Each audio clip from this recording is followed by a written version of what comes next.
After astonishing nearly everyone by winning the election that Labor couldn't lose, Scott Morrison suddenly finds his leadership being questioned over that family holiday in Hawaii. The public backlash continued this week with a mural going up in Sydney with the caption "Merry Crisis," and an anonymous group has launched a Dear Marion campaign which is directed at the Prime Minister's mother. Dear Marion, Scott listens to you. So we wanted to ask a favour. We've been trying to talk to him. We were hoping you'd have more luck. Marion, can you talk to Scott for us? Now that's our cut down of the video, which is linked to a change.org petition demanding more federal government action on climate change in the wake of devastating bushfires in New South Wales, Queensland and, of course, South Australia. Our masters of spin this morning are advertising and marketing experts, Matthew Bywater and Adam Ferrier. Good morning to you both. Merry Christmas and a Happy New Year as we look ahead. Matthew, targeting the Prime Minister's mum, is that a step too far? Yeah, we're usually targeting family is. This one's done very politely, which is good. The only thing I'd be concerned about the anonymous nature of it, followed on the attacks on the family vacation. This could backflip for them. Go back for them. So I'd be concerned about that side of it as far as being effective is concerned. So, Adam, it was perhaps easy for the government to dismiss claims of a climate emergency until it felt to most people like there were unstoppable bushfires everywhere. Will government spin doctors be working overtime? Yeah, look, I think we have to try to get through to our leaders in some way other than through rational facts. And I think this is trying to appeal to Morrison's emotions, and it's quite a creative, quirky kind of way to do it.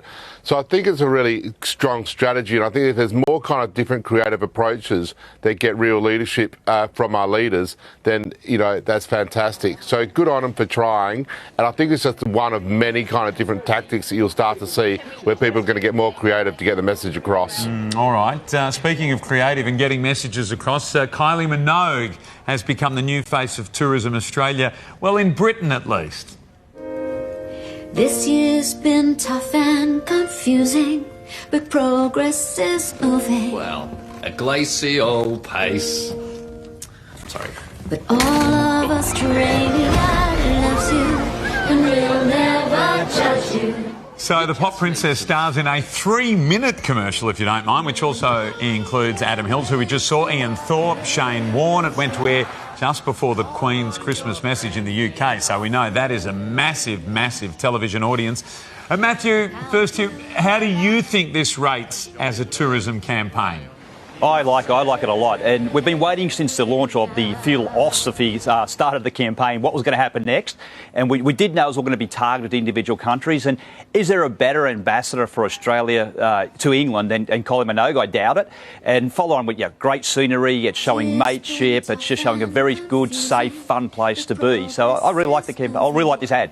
Yeah, and it is pretty funny. Adam, it cost $15 million. Do you think it's money well spent? Yeah, absolutely. First of all, I really like the ad. I think it's great. I think it's kind of quirky, kind of a bit kitsch, and kind of kind of very quite Aussie in a really kind of self-deprecating way. And the money's fantastically well spent. It signals to the world that we're creative, we're entrepreneurial, we're doing things a little bit differently, and that's fantastic. So well done. It takes a few looks, doesn't it? I reckon you need to watch it a few times to get all the nuance. All the gags. Exactly. Yeah.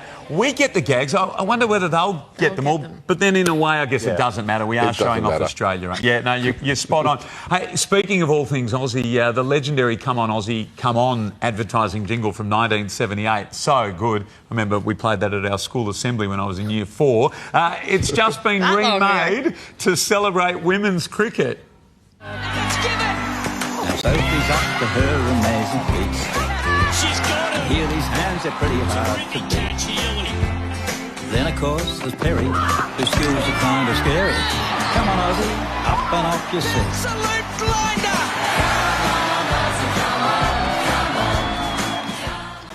Adam, you don't mess with an Aussie classic, so what do you think of the result?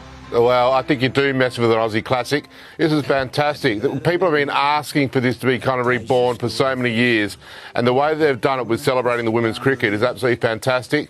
So there's a few executional issues I have with it, but overall it's absolutely brilliant. So well done. Yeah, Matthew, it does look like a great idea, and women's cricket's put it in the spotlight ahead of the T20 World Cup in February. There is a lot to like about it, isn't there? Yeah, I really like it. And I like the way they've actually brought a bit of history into it, so to give some sort of nostalgia to it, and then brought on all the new stars of the game, the jingle, getting out Alan Johnson to re-sing the song he sung all those years ago. It's a good lead into the World Cup early next year. Yeah, there was a remake a few years ago, so it's not true that it's first time ever that it's been done. And we did put the current Aussie players in from the current Aussie male players from a few years ago, but it is a lovely, lovely touch to put the women's game at the forefront. Well done. That's the genius of it. Yeah. Love it. Thank you, gentlemen. Good on you, Cheers. guys. Good on you. Up next on Weekend Sunrise, we're live to Constitution Dock where celebrations are underway after Comanche took out the Sydney Hobart